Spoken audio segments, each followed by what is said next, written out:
Well, good evening and welcome to Space Oddities. You may be hearing my voice before you see my lips move. A neat trick if you can manage it, but I've got technical problems with a lag on the video today, and nothing I've been able to do has cured it. So I'm afraid that's how it's going to be. I know it's a bit off-putting, but I've tried everything I can think of. Anyway, welcome to Space Oddities. Those of you who are with us for the first time, you're especially welcome. Hope everybody's well out there in YouTube land and live on Facebook. Hello to our Facebook crowd, and we hope everything's going well for you. We have quite a packed program today. As you may have seen from the advertising, today we're going to be running a viewers Q&A session. So those burning questions about the universe that you would like us to try and answer, please put them in the live chat. And a little later, we'll start that session. And you can ask us anything you'd like about the universe. And our panel of experts here we'll do our very best to answer them for you. So any questions, please put them in the live chat. Now, just before we start, a little bit of housekeeping. We are making progress with having some T-shirts done for you, as we promised. What we would like to know is if you would like to buy one of these T-shirts. We haven't got an exact price yet, but it won't be too expensive, promise. So if you are intending to buy a Space Oddities T-shirt or would like to buy a Space Oddities T-shirt, providing the price is right, of course, then please indicate that in the live chat, because we'd like some idea of how many we need to print. Yes, Jonathan. Yes. If you would like a lovely Space Oddities T-shirt from the design that you chose, then please say I would like 1 or 2 or 10 or 50 or whatever in the comments. And there we are.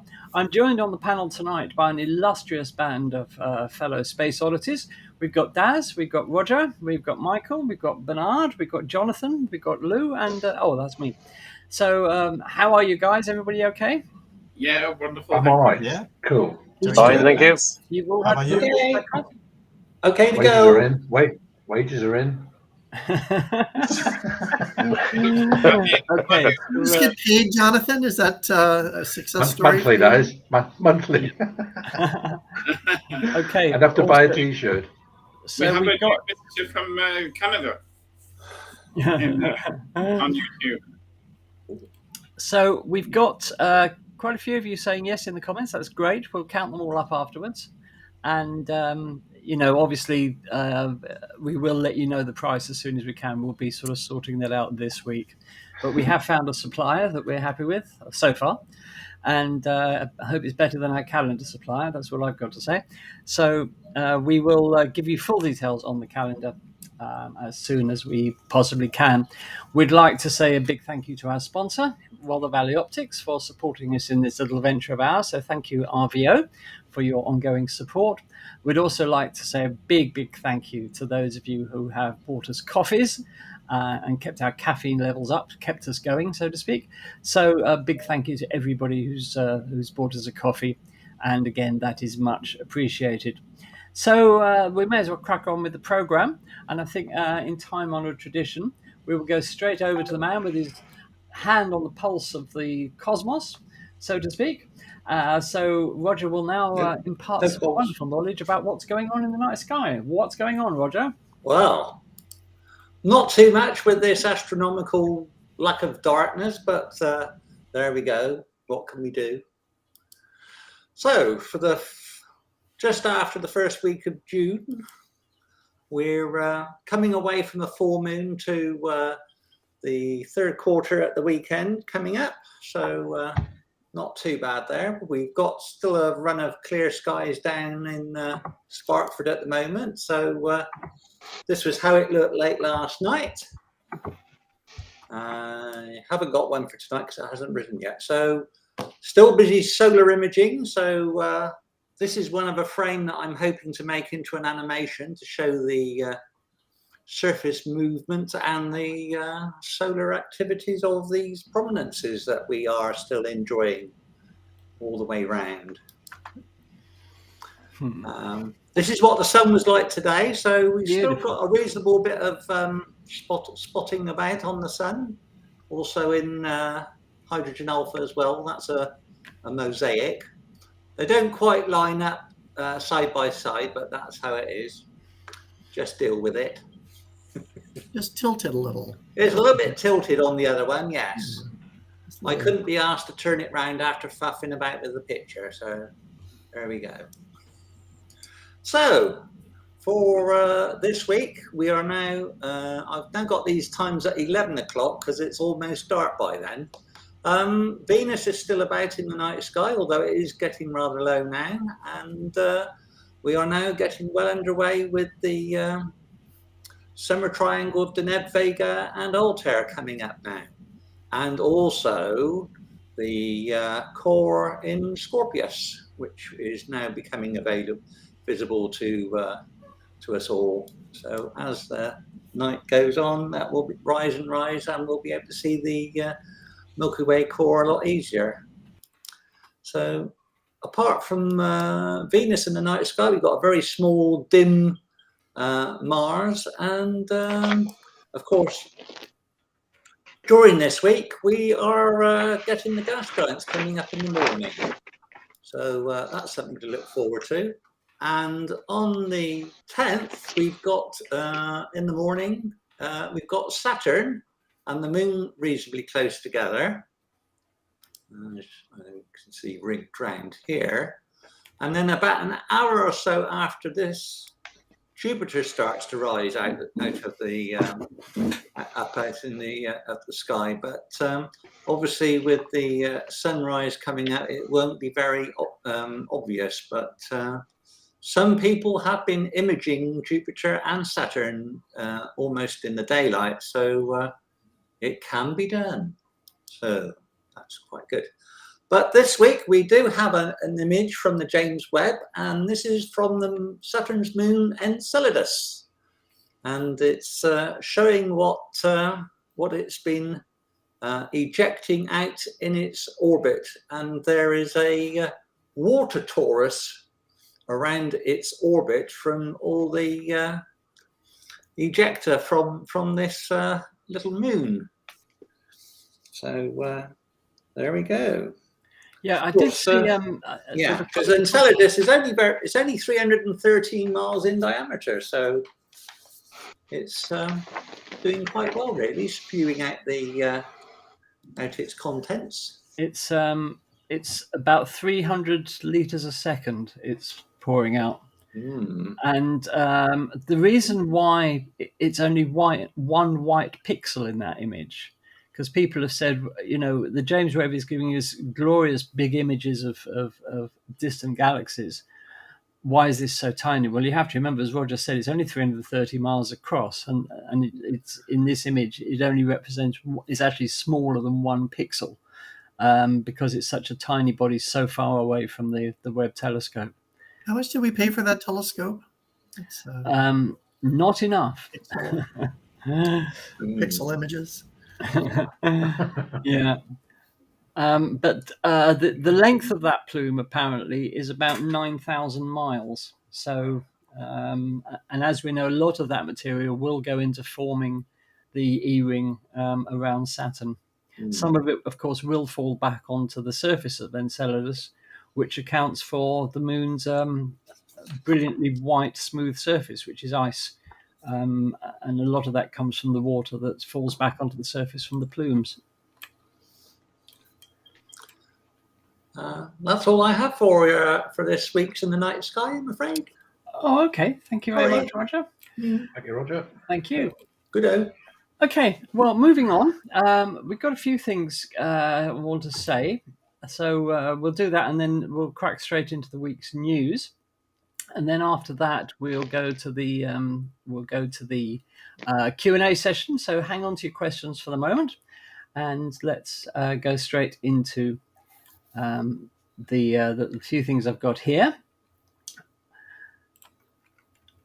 Let me just get this up and running. Okay, so just like to let you know that Mexborough and Swinton Astronomical Society have a series of upcoming Zoom talks. And as you can see here, they've got 8 coming up. Shadows in Space and the Stories They Tell on the 8th of June. Infrared Astronomy from Space on the 15th. Solar Orbiter Mission on the 22nd. Scaling the Heights Space Exploration via the Medium of Plastic Model Kits. That looks great fun. On the 6th of July. Gravitational Wave Astronomy on the 13th of July. Bad Astronomy at the Movies on the 27th of July. The Perseids on the 10th of August, because then we'll be into Perseids time again, just about. And then we've got a thing about STEM and astronomy education in Nigeria on the 17th of August. And the tickets are only €2. That's me, £2.88. Where can you get them? Well, I've put the link to get the tickets from eventbrite.co.uk in the description of this video. That's already there. So if you would like to support Mexborough and Swinton Astronomical Society, as I'm sure you'd like to, then click the link in the description of this video and you can go and buy some tickets. But they do look a fascinating series of talks coming up. And obviously we wish Mexborough and Swinton a very high attendance for all of them. And guys, do let us know of any others that you've got coming up, and we'll be happy to talk about them. Okay, moving on. We recently celebrated a year of Space Oddities, and we've been just sort of trying to work out where we go from here, really. So what we're calling this is Space Oddities Stage 2, and we want to really push the channel forward and develop it, get more viewers and more great speakers and guests. And so this is what we're calling it. This is called Space Oddities Stage 2. And we have some situations vacant. Noli expectorare solutionem. And I don't know if your Latin's any good, but that's a Latin phrase, and it means don't expect to get paid, because these are things that we've realized that we need some help with, that we don't have the skills among us. So what are we looking for? We are looking for the following. We would like to find a graphic designer, somebody who can give us a visual image in terms of branding, in terms of typography and colors and design and whatever, because none of us are really graphic designers. I can't even draw the curtains. So if you know anybody, or if you are yourself, or you know anybody that would like to help us out, it won't be much work, maybe an hour, maybe 2 hours a week, if that. And somebody who's really wants to do this sort of graphic design, web design, and just to help us develop a visual brand that is sort of unique and unmistakable. That person should have good PowerPoint skills and the ability to edit videos, so nothing incredibly technical. But if you know anybody who'd like to help us, obviously on a voluntary basis, because I'm afraid until our channel becomes really, really massive, then we can't afford to pay anybody. If you know anybody, then that's what we're looking for.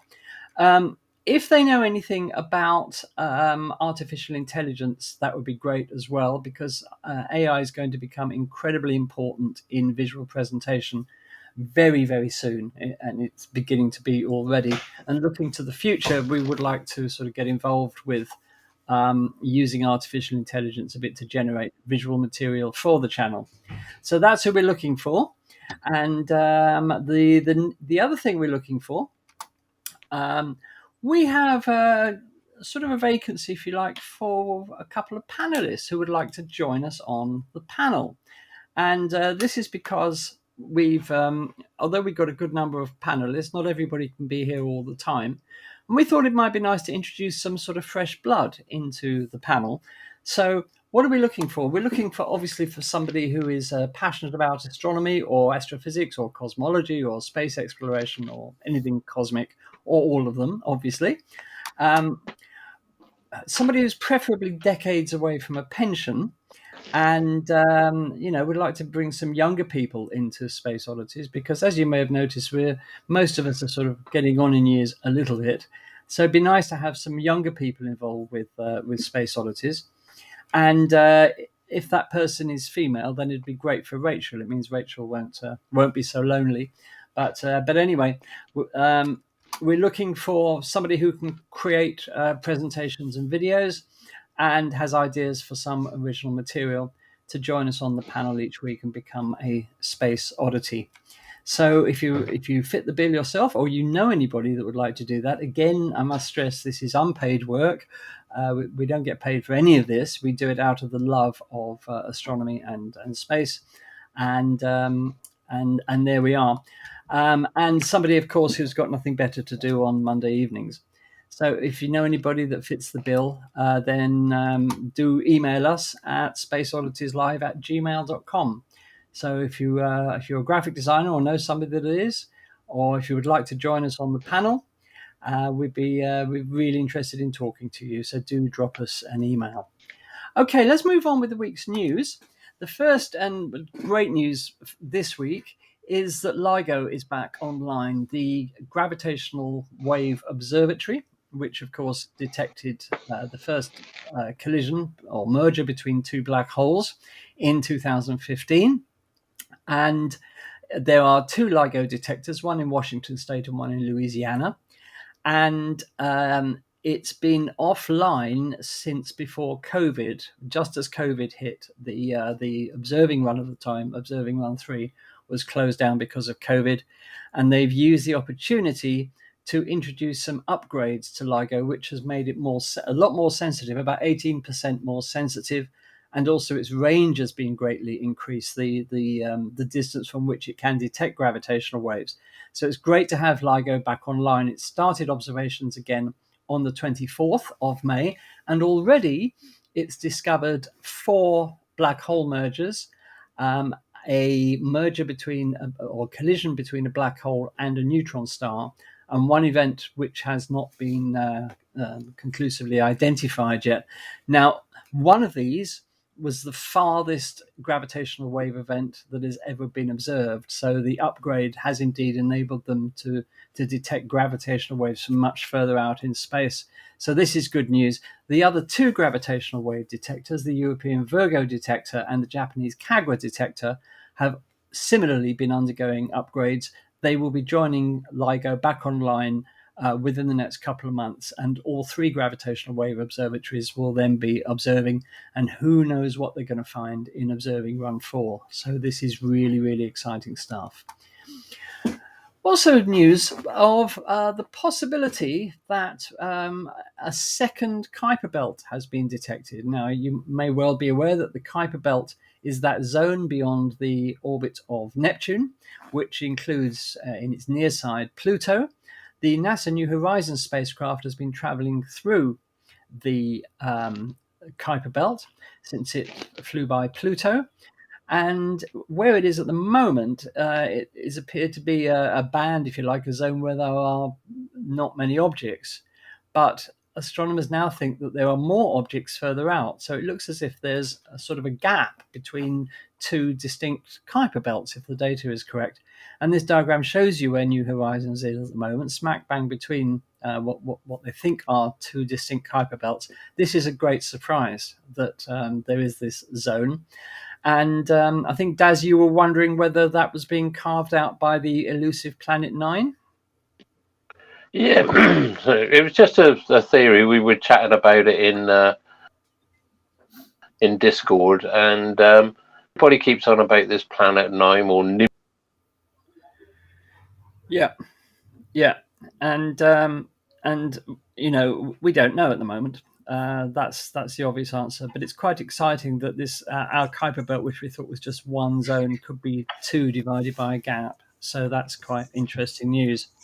Can I, Andy? Yes. Can I add my 2 cents on that? Yeah, of course. Yeah, because I did my monthly blog was on this.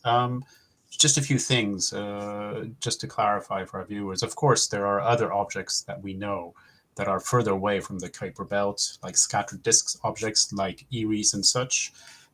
It's just that in this case, it seems like we have identified something very similar to the Kuiper belt, where these objects have sort of a regular orbit that are not too eccentric in relation to our sun. So that's quite interesting. And I believe that these have been detected because we have been trying to observe this region of their solar system in order to find a new object for a New Horizons probe to fly by. And unfortunately, we have not been able to find something that's close nearby. But we have been detecting all these new planetesimals, which is really exciting. Yeah. And I'd also just want to add a little bit of politics into this, because, of course, as you all heard, NASA had recently announced that they wanted to use New Horizons not as a planetary science mission anymore, but as a heliophysics. They wanted to take the opportunity to use the probe to study the sun, because they felt that the science return was much better with the heliophysics mission than the planetary science mission, much to the dismay and the frustration of the New Horizons team. Yeah. Right. So it seems like, it's probably not as surprising that the New Horizons team, chooses this timing to actually announce that they potentially might have discovered, a new area within our solar system, which is the second Kuiper belt, and of which New Horizons is going through. So I think there's also, that at play there. I don't know, maybe Lou has further comments or additions on this, but that's what I feel as well. That's the timing of this discovery is quite intriguing for me. I don't have any comments on the politics, although I think what you're saying is quite possible. The orbit of this theorized ninth planet would be quite elliptical, quite elongated. So if you're thinking of something like a shepherding moon in the ring plane of Saturn, that's probably not it. But there is, we can explain certain things in the inner solar system and the outer solar system, actually, by positing the orbit of this large, 10 Earth mass, something like that, ninth planet.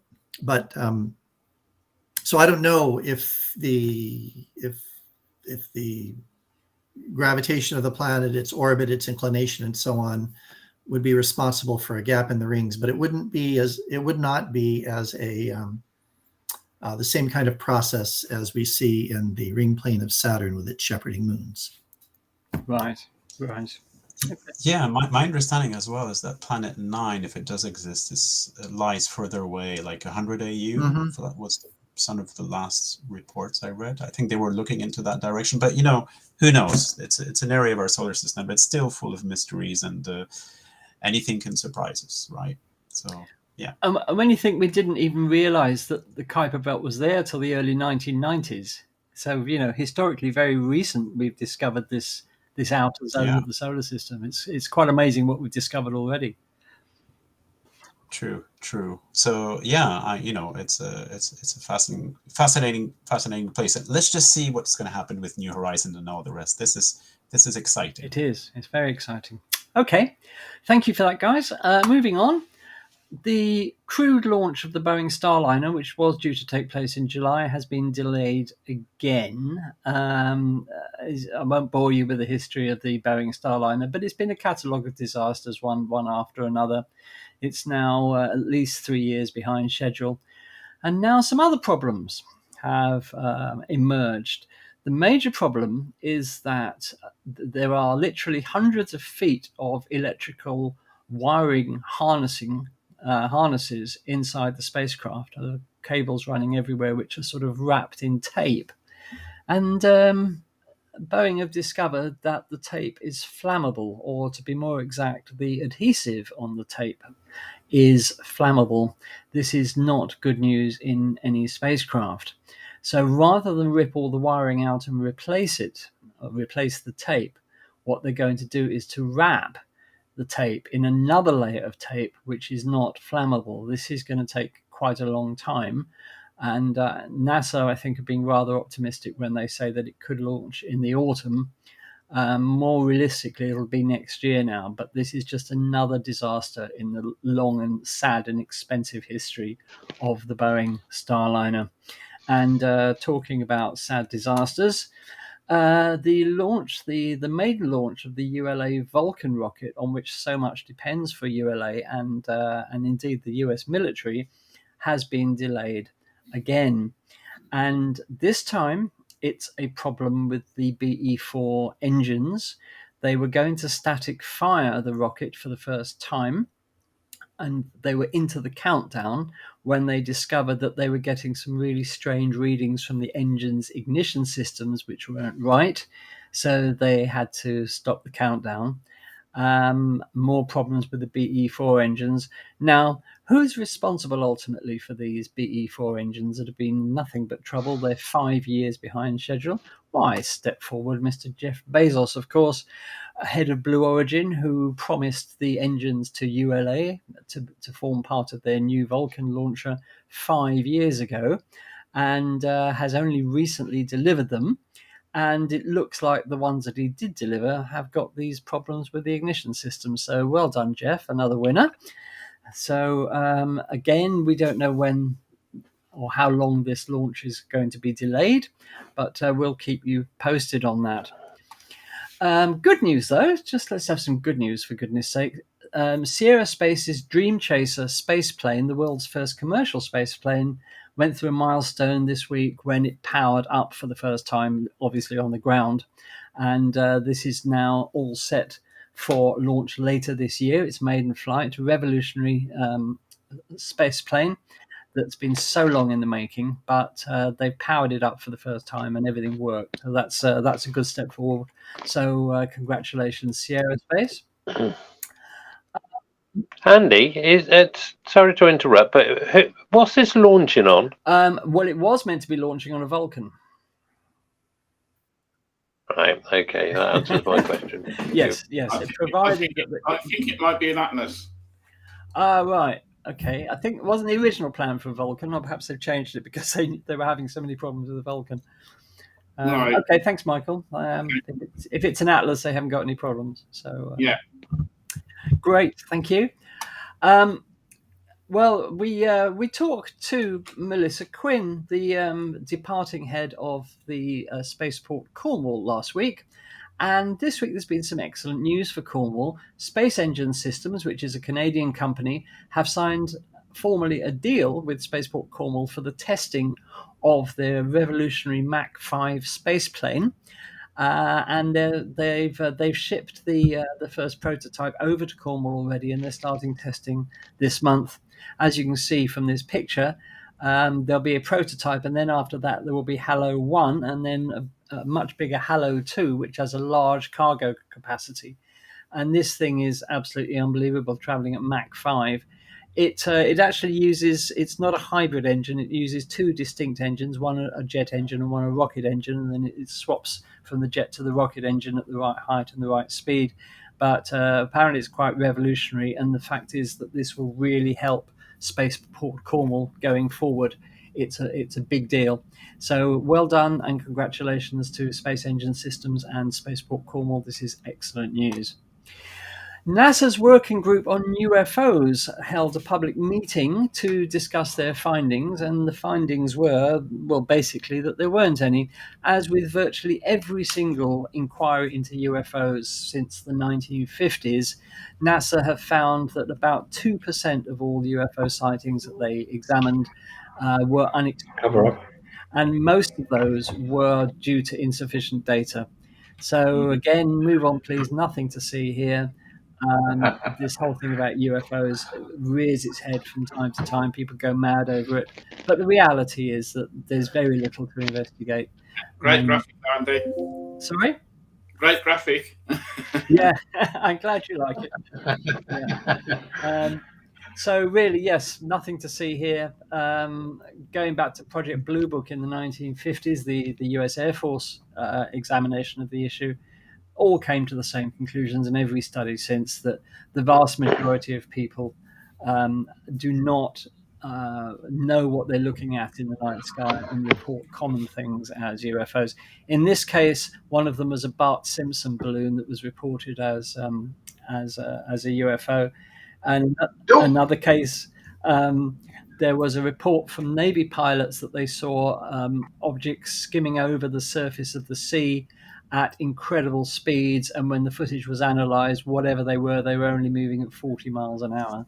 So they could have even been flying fish, for goodness sake.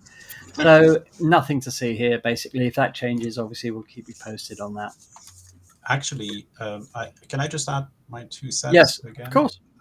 With the advent of AI and basically the fact that we just can't trust anything on pictures anymore, or now on videos, I think this thing is just slowly going to die, because we're constantly going to be shown fakes and things that are being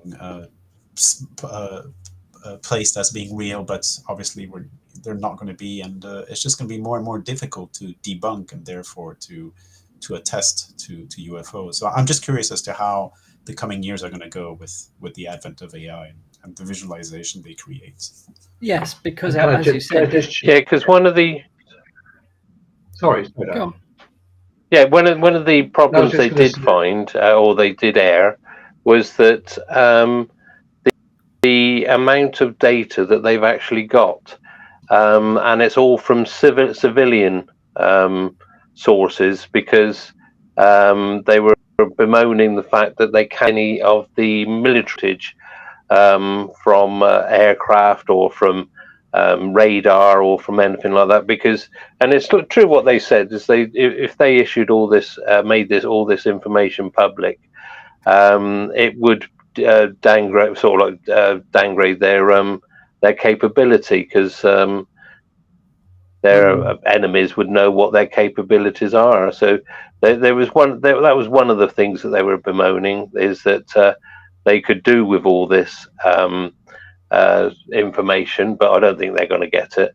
No. But also they wanted to extend the inquiry to actual space initial from like the Hubble or from James Webb, and extend it out into space. You said I did watch the then I woke up about 3 hours later, and it was it's all good stuff. It's all interesting, but this was actually a meeting of all 16 people, and they all put their 10 pence. They said there's no definitive answer at the moment, so no. There's nothing to see here, as Andy said. That's right. But I think for balance, the sort of a quote around this thing was that anybody who is not open-minded is a fool. So I think we have to look at all of that. Obviously, it's crammed full of stuff that shouldn't be out there, and just sort of lights the fuse for others, lights the touch paper for others to get involved and put things forward. But I think to actually exclude completely and utterly everything and sort of whitewash it all, I think it has to be there as a sort of counterbalance for everything else. Yeah. So I would say you got a 2%. I think it was, I believe it was 2%. 98% was accounted for. 2% remains unexplained. And I think you look at it and you think, well, fair enough. 98% it's out of Venus or something. Everything is, it's all accounted for and whatever. But you just have to rule out everything completely and utterly. It is to say that it is a little bit of a slate cleaning exercise that means that it can't and won't happen, which is why Bernard's comment about over the next few years and into the next decade, the way in which we're now scanning the skies and perceiving things, as NEOWatch has shown by the amount of data that's being objects that are being tracked, these sort of things will allow us to also rule out quicker than ever objects or images that are being seen, but by the same token, though, allow us to at least not be as narrow-minded as to rule absolutely everything out. I think that would be a mistake. Yeah, I agree with you, Jonathan. Absolutely so. But as I said, the remaining 2% didn't mean that. No, it's absolutely. It couldn't be explained. It's just a lot of cases, not all of them, but a lot of cases, just insufficient data. So But you're absolutely right. We should never rule anything out because that's not scientific. We should always keep an open mind, of course.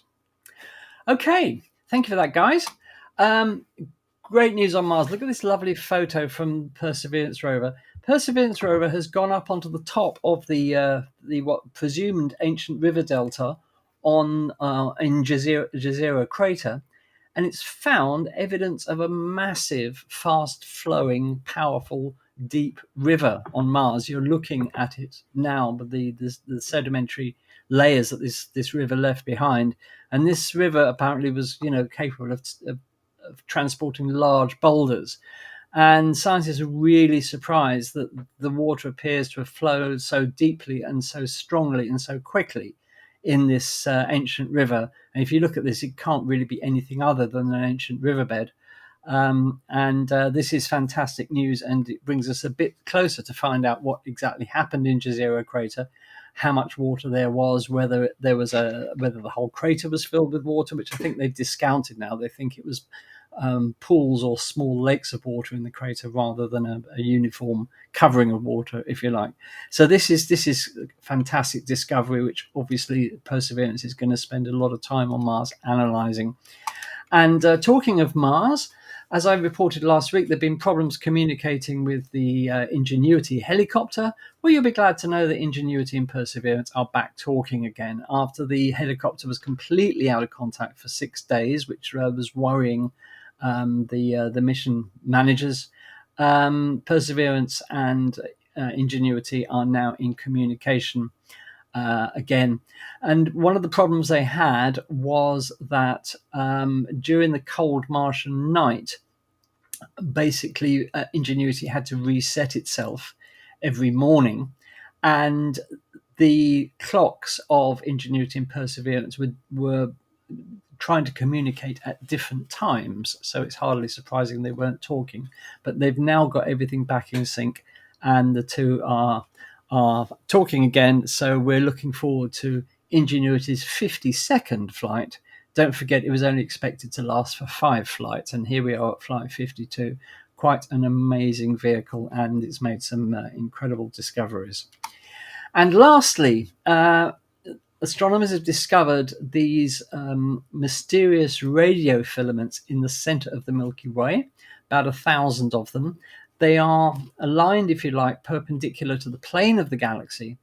And what they think these are a relic of was from an event a few million years ago when our lovely Sagittarius A supermassive black hole, of which you may have seen the image from the Event Horizon Telescope, was active and radiated jets, as many black holes in the middle of galaxies do. And they think these filaments are relics of the jets interacting with the interstellar medium. So we're looking at some phenomena that could well be millions of years old here. But obviously they're researching that, and we'll keep you posted as to any developments. So there we are. So that's the news for this week, guys. Oh, very good. Well done. Mm-hmm. Yeah, it's nice to hear that the Ingenuity is back online. Yeah, isn't it? It was a bit of a sad time. Well, it's funny how you can feel sad for a robot, basically, but the fact that it was there all on its own and no one to talk to anymore, and getting cold at night. Yeah, it's sad. Oh, Rachel's here. Hi, Rachael. Hello. Yes, I mean, we do anthropomorphize these robots, don't we? We did the same with Spirit and Opportunity, and it was desperately bad when they both died. So there we are. I mean, there's a film called Good Night Oppie, which is all the story of Opportunity. Yes, and right at the end, I think we spoke about it last week, and I said to put in the chat who cried at the end of Oppie, and some did confess, but for a fiver, I won't mention their names. I don't cry, but I really was like, oh. Yeah, it was so sweet. I thought it was more sad when it had dementia. Yeah, it's having sort of like dementia, having Alzheimer's. It was like it's getting dark now and cold or something, and I was just like, oh. Yeah, there's a lovely painting that somebody did of Opportunity with an enormous dust cloud in the distance approaching it. I don't know whether you've seen that painting, but it's really beautiful. Sad, of course, but there we are. Now, Rachel, darling, how are you feeling? You okay? I'm good, thank you. Just a little bit late, casually, but I'm here. Yeah, well, you look a bit tired, so shall we do the gallery now so that you can... You can, whenever. I don't mind. I will fit around you guys. So. Okay, well, what we'll do, viewers, we'll go through the gallery now, and then we'll do the Q&A session afterwards, if that's all right with everybody. Okay, Rachel. Right, darling, are you ready? Let's rock and roll. Okay, let's go then. Here's this week's viewers gallery. Okay, we're kicking off strong with a firework galaxy, also entitled R and Oo, by Andy, which is a really, really nice image. That is, isn't it? When I opened this one, I had to check because I was thinking it looks something Hubble-esque, doesn't it? So this is 30 sets of 5-minute broadband exposures, and it's just it speaks for itself. It's beautiful. Wow. Very nice. Very nice indeed. Isn't that a fantastic image? Well done, Andy. That's just beautiful. Gosh. Then we've got The Sun by Michael Murphy, taken in white light sometime last week from Dublin.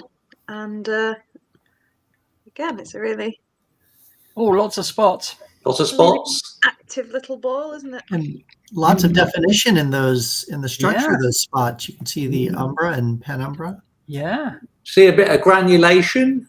Yeah. And faculae. Don't you swear at me. What's happened to you, Roger? What's happened? Faculae to you. Oh dear. Then we've got a really nice wide field shot by Lee, which is entitled Setting Venus. I'll let you read his own comments because it will just set me off. Elusive noctilucent clouds, Greenland waterfall. But we're glad that Lee always That is beautiful. lives to tell the tale. So thank you, Lee. That is Really beautiful. lovely, That Lee. is a lovely image. Look at that sky. Very nice. Look at that. Yeah. you can feel like almost the cool air, but the residual heat from the day just by looking at the picture. You can. Wow, you can yeah, feel it it. certainly So can. beautiful. That is masterful, Lee. That's just wonderful. Nice atmospherics too. Yeah. Yeah. And also, he mentioned noctilucent clouds. Of course, we're entering the noctilucent season, so Close. keep an eye out. There were Really? some That's spotted good, like, further up north last night. Really? Really? Excellent. Yes. Gosh, Oh. that's early. We've just had cloud, what feels like forever, but just even last year it seemed a real flop for noctilucent clouds. It wasn't as good as the year before. That's But fantastic. Well done. maybe Lee. that's just Doncaster. great. Then we've got the dumbbell in Vulpecula by Jerry,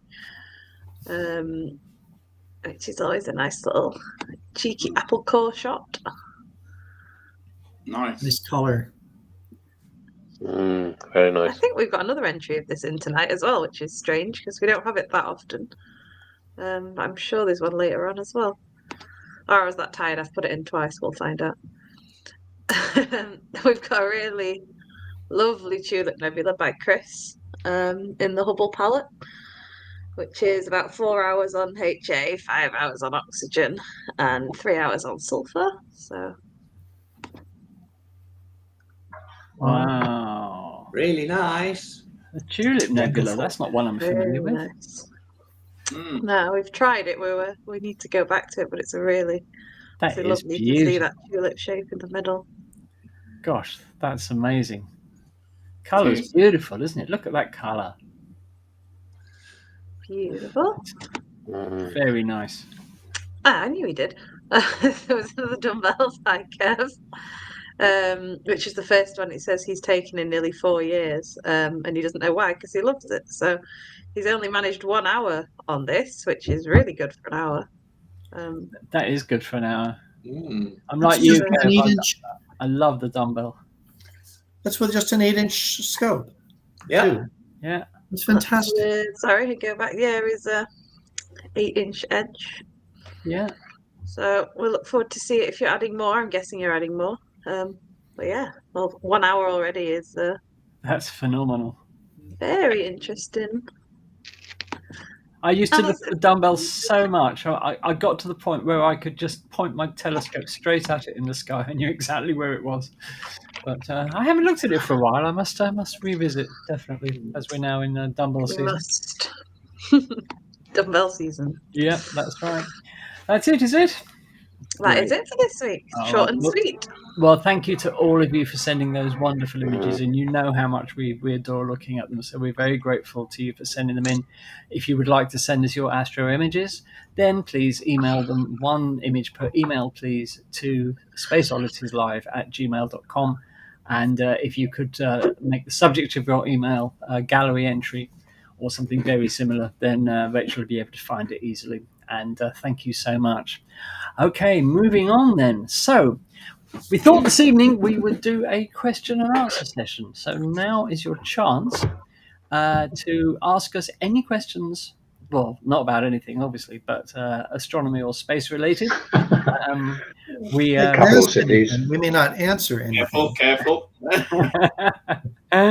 yeah. So if you have any questions, now is your chance. Put them in the live chat, and we are awaiting your questions eagerly here. Don't all rush at once. Yeah, we've got we've already got a couple that have already been put in. I think some people have been answering as we've gone along.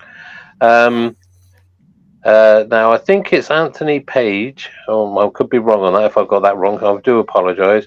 It says, "Will the supernova in M101 will it turn into a supernova?" Black hole.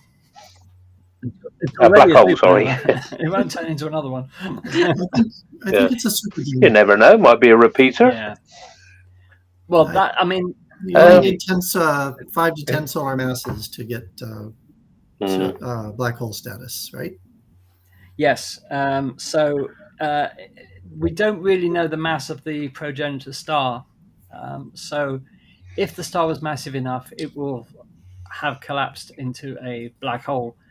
If it wasn't quite that massive, it will form a neutron star, but it will either turn into a black hole or a neutron star. So as far as our theories have it, so one of the two. So we don't know. These things are often very difficult to ascertain. For example, with supernova 1987A, and 1987 is a hell of a long time ago now.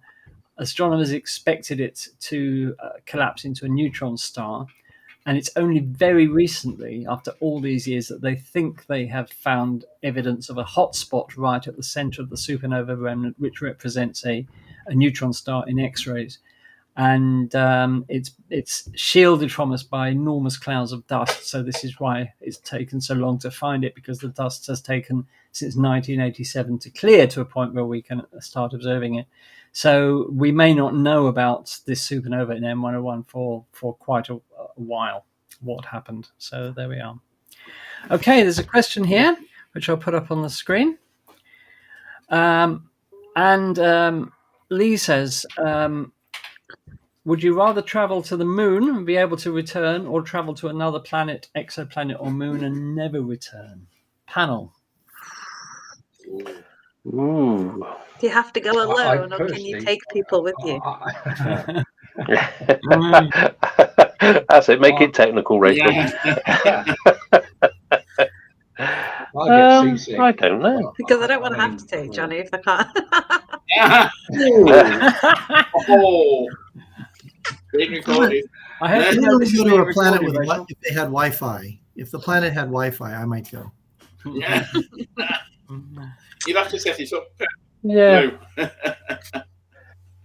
To be honest, I think the moon's been done. Not by me. And no, I know, but you know what I mean. We've been there. We've seen it close up. I think I would like to travel to some of the outer solar system planets and have a look at myself at some of these extraordinary moons that we've got out there.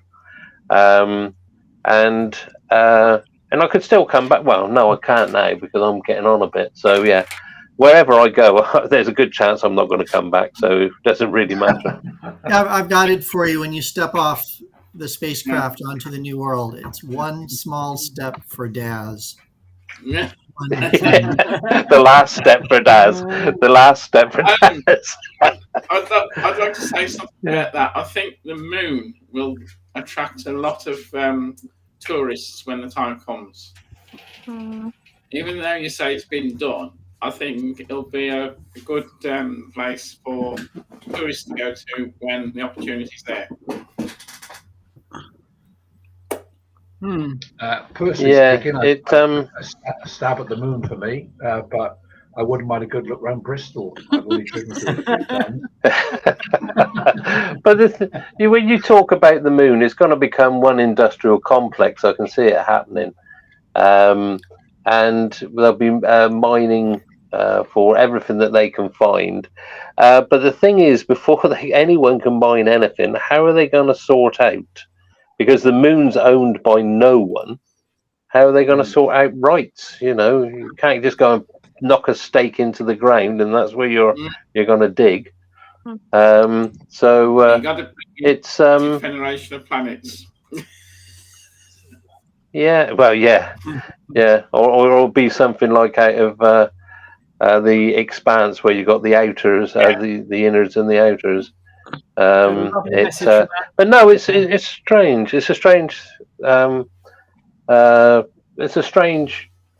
I think we'd like to go anywhere, to be quite honest. I don't think anyone would turn down a trip anywhere. Yeah, I don't know. Somebody else. Anyone else got any ideas? Well, I think I would go to the moon and come back again, because I can't imagine not wanting to come back, to be quite honest. My daughter would never forgive me. So I think I would like to go to Mars. Yeah, we'd like you to as well.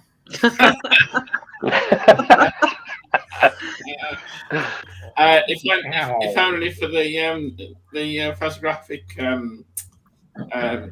possibilities there. Yeah.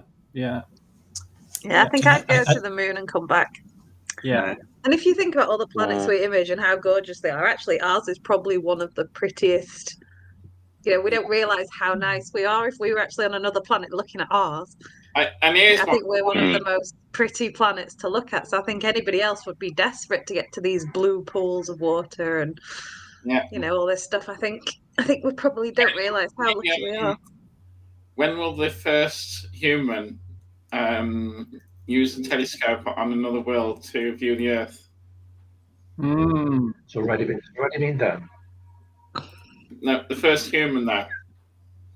Oh right. Yes. I don't mean like a robot. Oh right. Possible. Well, it would be the moon. I think there are no other options if you're looking for firsts. It would be on the moon, wouldn't it? Yeah. Yeah, definitely. All right. So thank you very much for that question. Very interesting, thought-provoking question. And we have another one here. Somebody asking about the long-term future of the solar system. So let me just find here we are. Just put this up.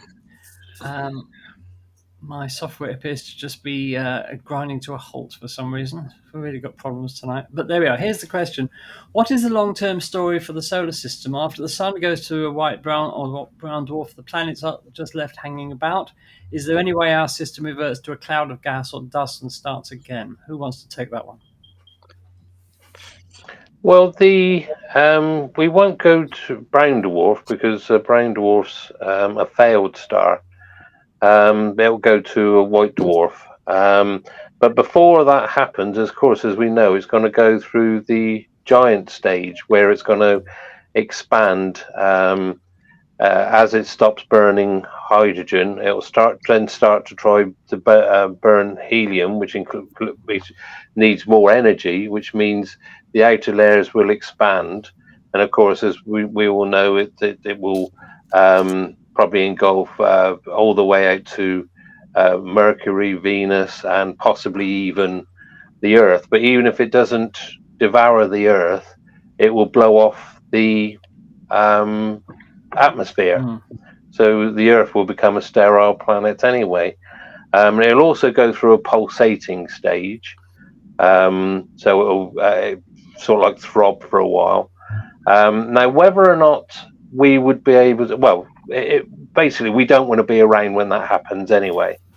But what we whether or not that means that because the planet is expanding, we've had this discussion before at some time, whether or not the Goldilocks zone where life can actually exist will move outward out to the outer planets of the solar system. I mean, you will get some of these ices melting on these moons because the sun will be throwing out far more radiation. But whether or not it means that we could go move out just to the outer planets is debatable. Because, you know, at the end of the day, that once we get to, I mean, we're talking about billions of years off anyway. So we won't be around to see it anyway. But that's what's going to happen. But whether or not really we want to be outside the solar system and hopefully doing interplanetary interstellar travel, if we're going to survive. So sorry to be a bit negative on that.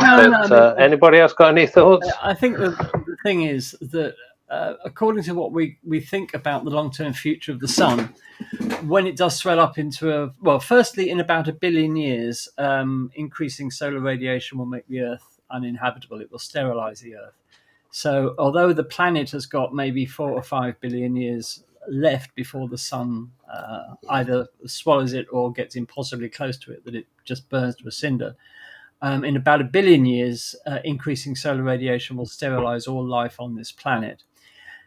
And we think that the sun will indeed swallow Mercury, Venus, and the Earth. The planets beyond that will be okay. So we think. So the solar system will carry on pretty much in its current form, but without Venus, the Earth, and Mercury. So that is really the long-term future of the solar system. I don't think there's any sort of chance that it will repeat. But, you know, the sun will be in its red giant phase for millions of years, and then it will very, very slowly shrink down to a white dwarf and eventually cool altogether into what's called a black dwarf, which is a sort of the cinder left from the white dwarf. But that's all very, very far in the future after the red giant phase. The interesting impact of having a red giant star is that you have reduced ultraviolet radiation. You have reduced high energy radiation. Yeah. And so there have actually been attempts to model this kind of thing for the outer solar system.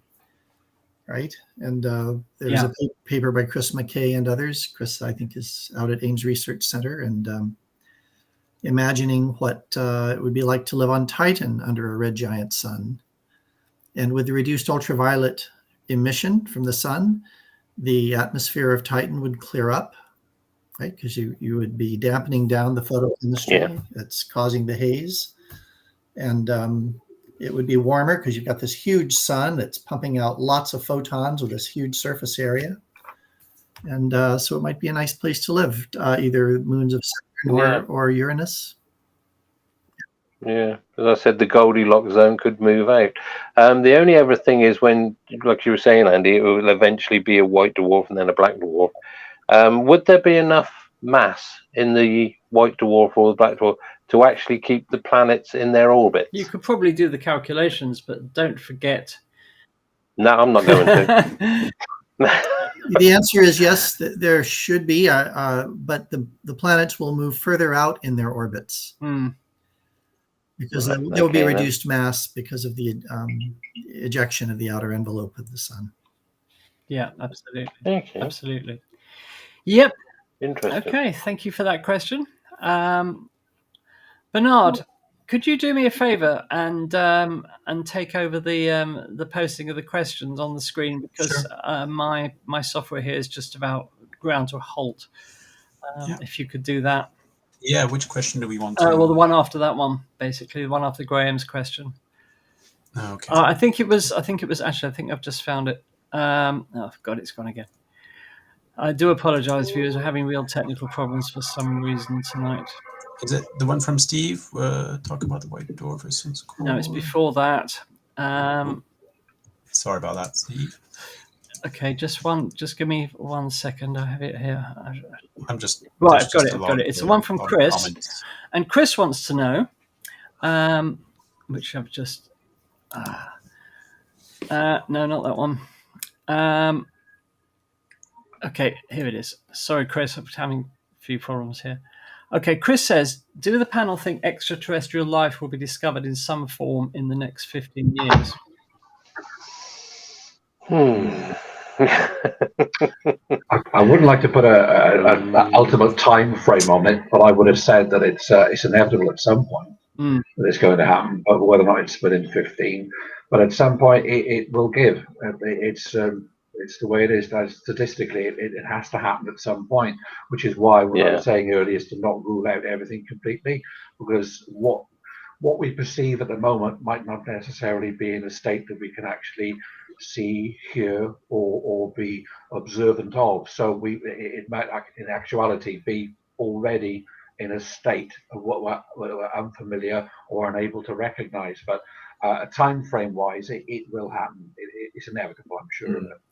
Yeah, I think in 15 years we'll probably know whether or not we'll have a better idea whether or not it exists in our solar system. But as you said, Jonathan, that we may be missing something as well. So it's not a guarantee. We hopefully will have some results back from the probes that are on their way out to the Kuiper and Juice, which will give us some idea of what's happening at these places. But I don't think if we find it, all well and good. But I think it's better to say that we'll have a better idea whether or not it exists in our solar system. But you can't tell about anywhere else. Yes, I think Mars sample return. I'm putting all my money on Mars sample return in 4 years. You're putting the house on it. Microbial life in the soil of Mars. That'd be fascinating. Little ways to get beyond the radiation and the perchlorates, but that's what I think.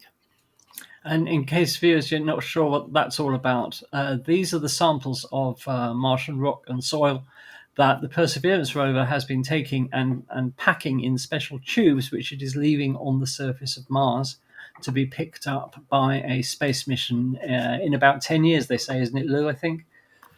I thought it was, something like earlier than that. I was going to say 2 more, 4 years, 4 or 6 years. I don't think it's 10. I think it's been pushed to sort of like almost the mid 30s now. I'm sure it was 10. But I think. Well, I mean, we're dissing. We're missing out. Bennu might bring us a surprise. When the Osiris Rex brings the thing, you never know. So in an infinite universe, anything is possible. After all. Okay. Any other thoughts on that? No. Okay. Nope. Well, personally, I think we will definitely find signs of life in our solar system. I'm not sure about 15 years, maybe 20 or 30 years, because we need to start sending more missions to the outer planets, which is where all the fun is, apart from Mars, obviously. But my money would be on Enceladus or Europa at the moment, possibly Titan, but we don't know.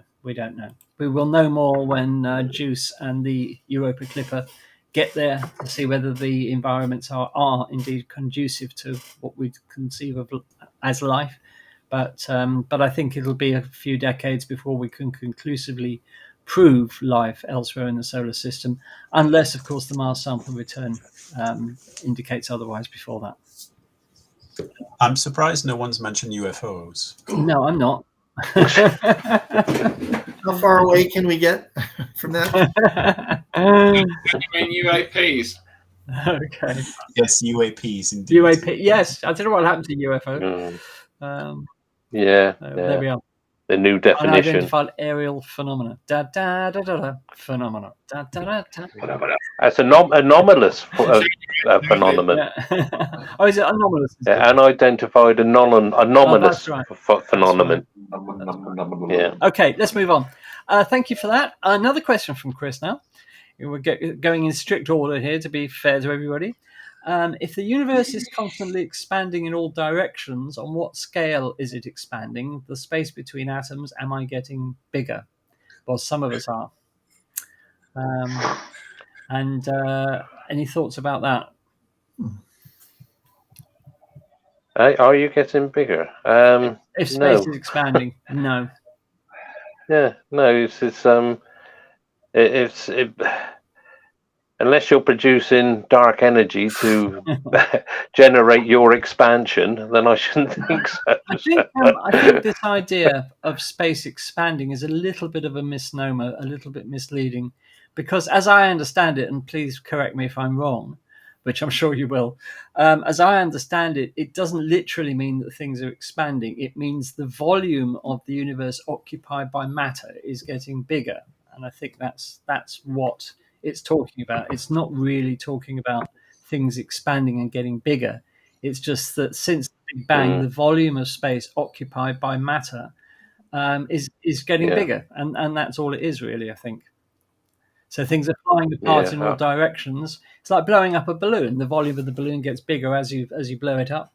But it doesn't mean that anything inside the balloon is literally getting bigger. So I don't think you have to worry, Chris. You're not going to pop, as it were.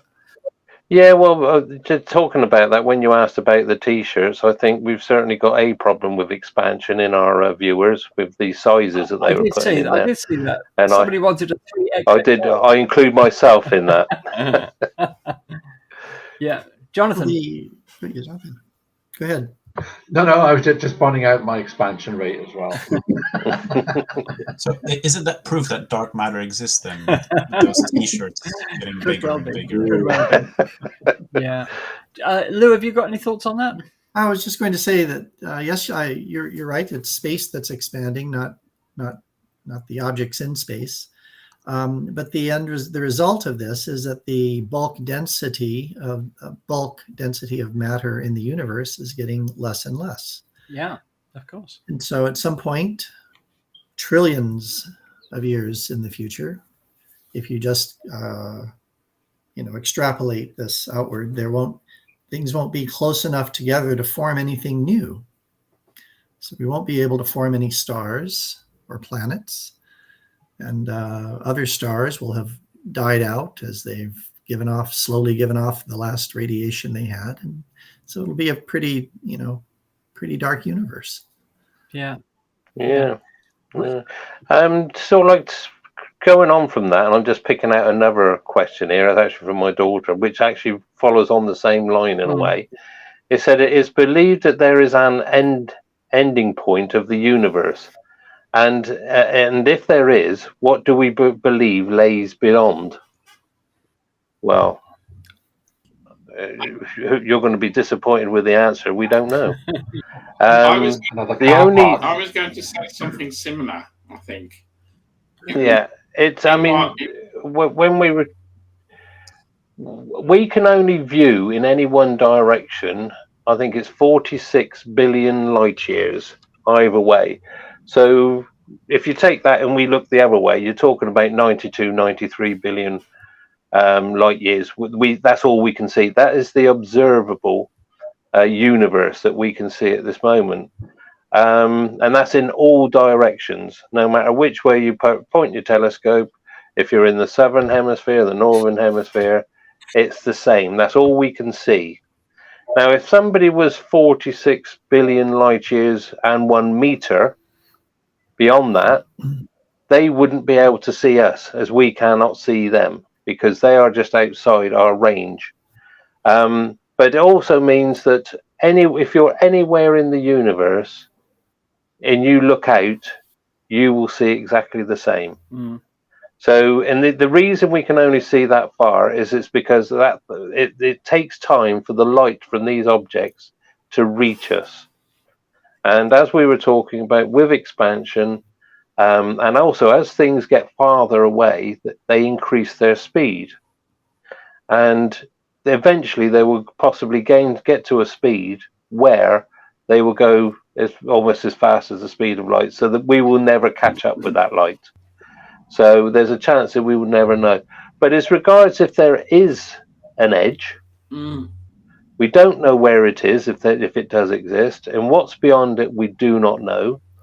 But of course, there is also the theory of multiverses. So there could be more universes in their own bubbles, in different just outside there. But unfortunately, we cannot tell you what lies beyond. I'm afraid. Talking of which, what I was going to say was, if space is expanding, my question has always been, which I can't get my head around, is it expanding into anything? And what is it expanding into? I think that the quick answer is no, because there's nothing, by definition, there's nothing beyond it, so it cannot be expanding into anything.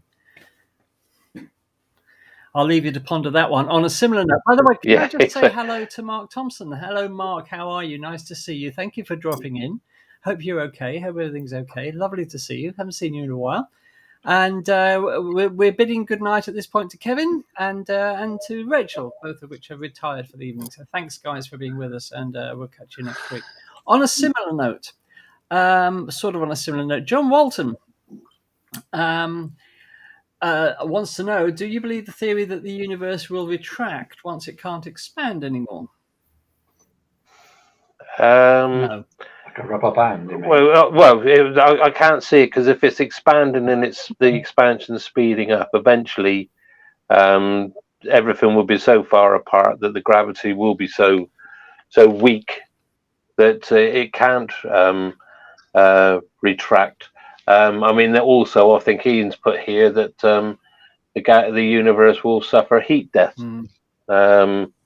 which is, again, that goes on to something else. That's about the use of hydrogen and things like that. Sure. And when we run out of hydrogen and the stars finally start dying and there's no more hydrogen to ignite more stars. But I cannot see that a retraction, or as they call it, the bounce, whether or not it would actually, that'll happen. I can't see it happening. Well, from what we understand. So it depends directly, John, on the amount of matter in the universe. In other words, how much gravitational attraction there is. And I think successive surveys, having come up with an estimated amount of matter in the universe, has indicated there's simply not enough matter in the universe for gravity to arrest and then reverse the expansion of the universe. And I can't give you any exact figures because I can't remember them, but I'm sure I've read at least 2 surveys that have said, no, there's not enough matter in the universe for the universe to slow down and then contract again. And then, of course, on top of that, as Daz said, we have the additional problem, in inverted commas, of dark energy, which is actually expanding accelerating the expansion of the universe. So it looks even more unlikely now. We don't know what dark energy. Our standard candles, and yeah, absolutely. We don't know what dark energy will do in the future, though, because we have little idea what it is at the moment. We do seem to know, I believe, that dark energy didn't start making its presence felt until about 6 billion years after the Big Bang, in which there was some sort of what they call a phase transition. Something happened in the universe where dark energy got the upper hand over the arresting power of gravity, if you like. So there we are. Gerard says dark matter does exist and it's responsible for the rapid expansion, and it's called Guinness. Yeah. So. Oh, don't mention that. I'm going to Ireland in November to speak at the County Mayo Star Party, and I just can't wait to get back and have some proper Guinness, because the Guinness in Ireland, as you probably know, is just nothing like what is found on mainland UK. It's a completely different drink, and it's quite wonderful. Anyway, so there we are. Do we have any other questions? Don't think we have any further questions. Any other questions out there? Any that I've missed? If so, please ask them again. I think that was it.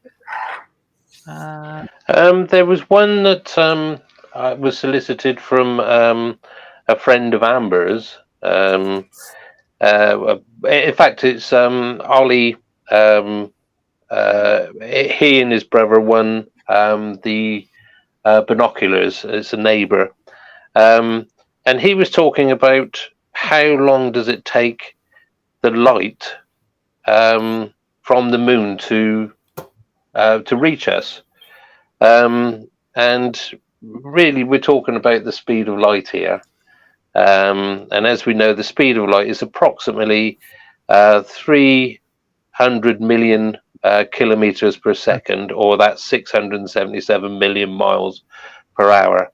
Well, as we know, the sun emits its light, and it takes 8 minutes and 20 seconds about to reach us. And for it to reach the sun, the moon, sorry, you would have to add another 1 minute 20 seconds, because it's 1 1/3 seconds that the light takes for it to come back to us when it's reflected. And of course, because it's all to do with the light is reflected, because we know the moon doesn't emit light like the sun. It's reflected light, and it's a thing called its albedo, and it's usually the makeup of the planet or the moon. What it's made up of will determine how much light is reflected. But the speed of light will always be constant. And just to add a little bit to it, light from Jupiter takes 35 to 52 minutes to reach us here. Pluto takes 5.5 hours. The variation of the Jupiter is because of the orbits, the shapes of the orbits and things like that. Pluto takes 5.5 hours on average. The nearest star, Alpha Centauri, takes 4 years. What have I got here? 4 years. 4.3 years. Sorry. That's Alpha Centauri.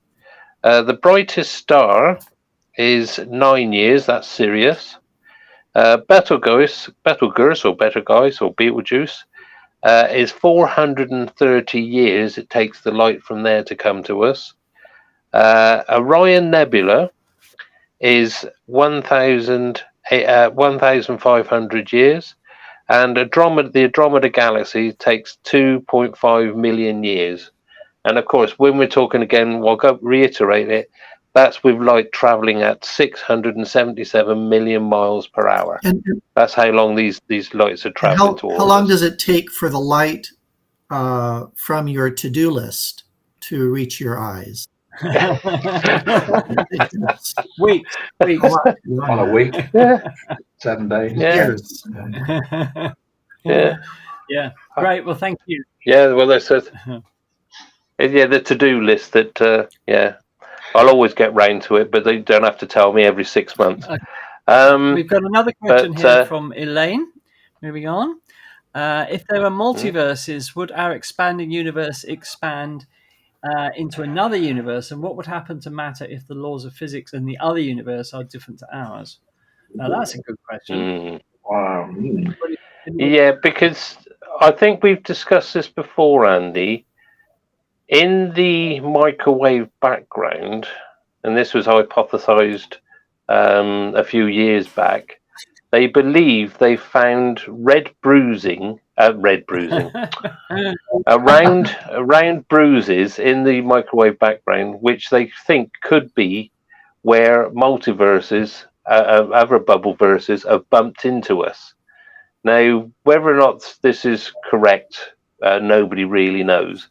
But they said that by looking at the microwave background, they think they've detected these round bruising, as they call it, which could be multiverses bumping into us.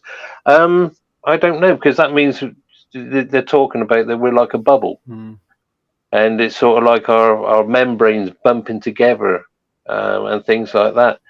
Do you want to I don't know. About that, Daz? This is really angels on the head of a pin stuff. Because we can never know, because presumably Elaine's quite right that any other universe is almost certainly going to have laws of physics different to ours. If physics exists in other universes, we have no way of even contemplating what other universes could be and what they could look like. we can only detect things that are within our own universe, and probably will never be able to detect anything beyond that. Although, of course, I never say never, but it's highly unlikely that we would ever be able to have any direct observations of those other universes if they exist. If they collided, God, I don't know.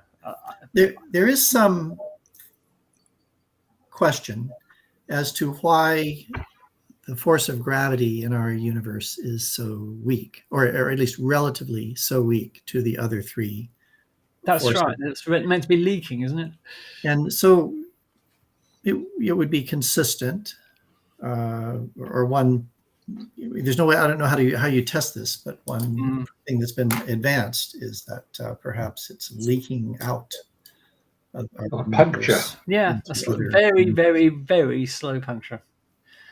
Yeah, These things are really beyond us to be able to give you any real answer, Elaine. I'm afraid it's it's a lot of this becomes quite philosophical, really. However, it's like you say, gravity for what it is weak, but it's very, very influential. Well, you see, if you believe, although believe is not the right word with science, of course, if you acknowledge the idea of what's called perpetual cosmic inflation, that makes other universes inevitable. In fact, that we have these sort of baby universes that sort of bud off, and there could be an infinite number of them out there. But we don't know. We don't know, and so that's the honest answer. Possibly, possibly not. If two of those universes do collide, who knows what would happen? I think it's beyond us to really come up with any sort of meaningful answer to that at the moment, unfortunately, Elaine. But watch this space. You never know. You never know. I mean, it could be a case of that everything in these universes is obliterated as if both bubbles pop, and you get another expansion, and it could start all over again. Yeah, absolutely. I hope if there is another universe, I am really hoping that it has affordable electric cars. And a distinct lack of road work. In our universe. Yeah, roads without potholes. Yeah, and Indian restaurants on every corner. Okay, right then. So, unless there are any more questions, we will draw that Q&A session to a close, and we'll move straight on with the man who's always looking up, and he is, of course, Jonathan Powell. Jonathan, what's going on with your NEOWatch this week?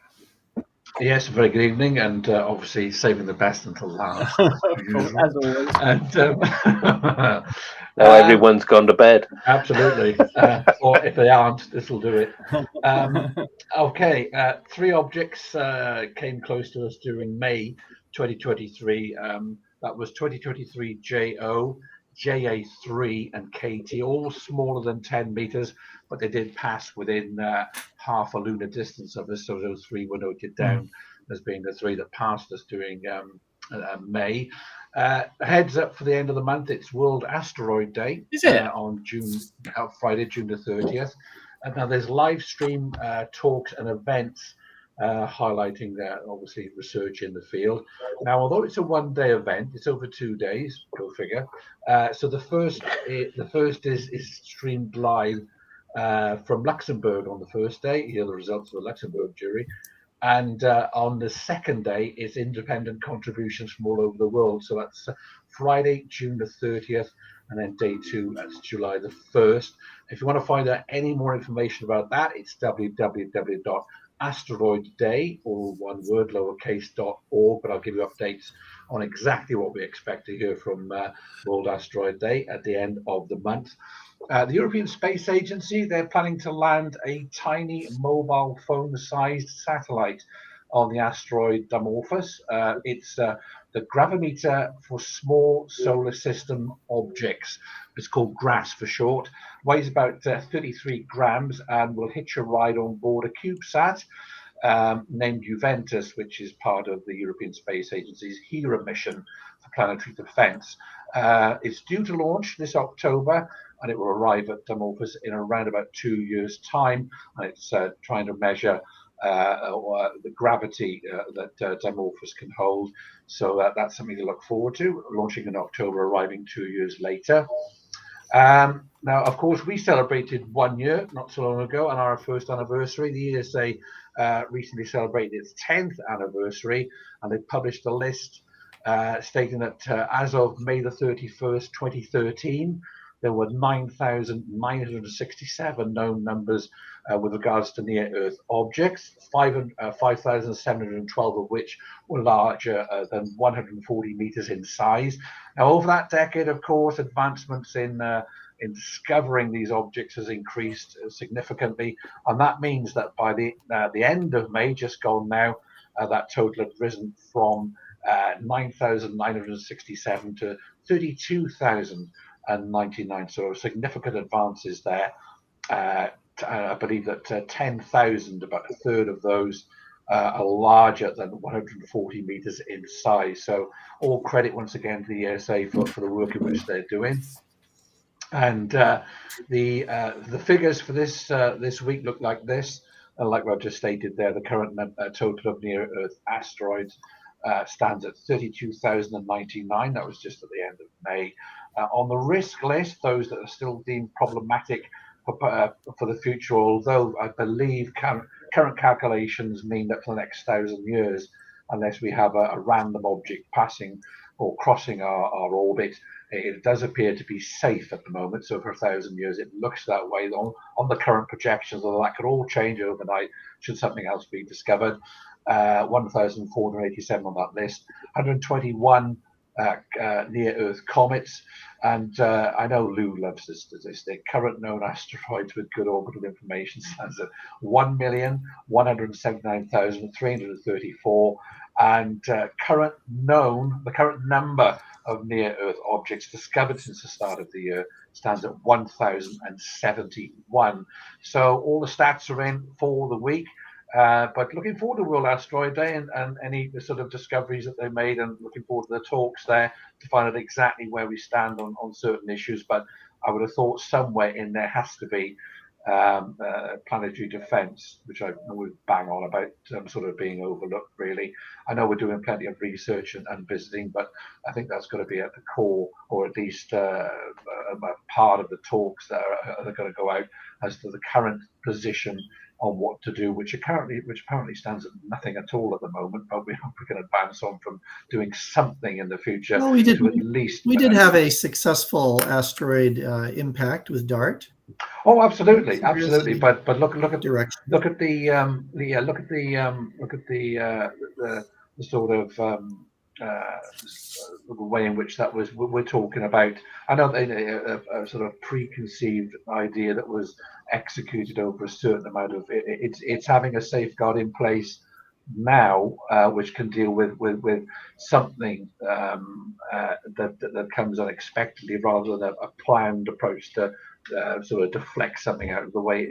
Those are the ones that cause the most issues, are the ones that we're not overly sure about, and to have some sort of ring system around. I know we've got enough debris as it is around the Earth, but some sort of ring satellite or defense system, something like that, rather than. And I know DART did prove, and apparently the European Space Agency's HERA mission, that's all part of their own strategy for planetary defense. So that'll be interesting to follow their prospects with regards to that mission to Dimorphos. Yeah, so it's all pluses there, but it's just that having something on more substantial on the table for the future, I think, is a necessary step forward to having something in place. Now, that's it from NEOWatch. Thank you very much, Jonathan. As always, interesting stuff. Okay, can I just say, Mark Thompson, if you're still out there, Mark, why don't you come and drop into the panel one evening? Just send us an email and we'll send you the link, because it would be lovely to chat to you, especially about what happened eventually with your Guinness attempt, because I'm not sure we're aware of that, actually. We'd like to hear a bit more about that. What was the result, if any? So yes, just drop us an email at spaceodditieslive@gmail.com, Mark, and we'll send you the link, and you're welcome anytime to come and join us. Okay, Bernard, I think you wanted to say something. No, not at all. Not at all. Oh, okay. I was. No, I was. Oh, sorry. Okay. Eagerly. Right then. So thank you all very much for your questions tonight. We've really enjoyed answering them. We will do this on a regular basis on Space Oddities. Do a Q&A session. So say any other questions, save them up, and we will do it again soon. We'd like to say thank you to our sponsor, Rother Valley Optics. We'd like to say thank you to Rachael for the gallery, Roger for the Night Sky Guide, and everybody else who's contributed tonight. I've really enjoyed it tonight. Thank you all for watching us and staying with us for this long, if you have.